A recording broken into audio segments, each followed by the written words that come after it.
বিশ্ব নবীর আল্লাহ ডাক দিলেন, ও কামলিওয়ালা নবী, ও কম্বলওয়ালা নবী, দাঁড়ান। বিশ্ব নবী কাঁপছিলেন জ্বরের চোটে, খিচুনির চোটে কম্বল গায়ে দিয়ে শুয়ে রইলেন। আল্লাহ নাজিল করলেন, ইয়া আইয়ুহাল মুজাম্মিল, ও কম্বলওয়ালা। ইয়া আইয়ুহাল মুজাম্মিল মানে কি? ও কম্বলওয়ালা, ও কম্বলওয়ালা, ও চাদরওয়ালা, ও স্ট্যান্ড আপ, স্ট্যান্ড আপ। যে দায়িত্ব দিছি এখন শোয়া যাবে না, দাঁড়ান। ওই যে বিশ্বনবী দাঁড়ালেন, আর বসার সুযোগটা পায় না।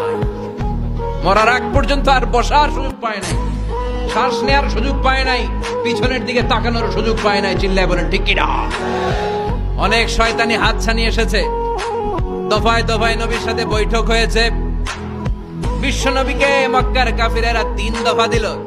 বলল, আব্দুল্লাহর বেটা মুহাম্মদ, নারী চাও নারী দেব, সম্পদ চাও সম্পদ দেব, রাষ্ট্র ক্ষমতা চাও রাষ্ট্র ক্ষমতা দেব, শুধু কালিমার দাওয়াতটা বন্ধ করে দাও।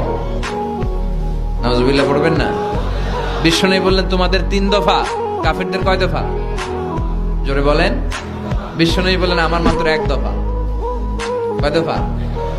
বিশ্বনবী বললেন, সম্পদ না, নারী না, মক্কার ক্ষমতা নয়, লা ওয়াদাউ শামসা ফি ইয়ামিনি, আকাশের দ্বিপ্রহরের জল জলে সূর্যটা যদি ডান হাতে দাও, ওয়াল কামারা ফি ইয়াসারি, চাঁদটাকে যদি বাঁ হাতে দাও।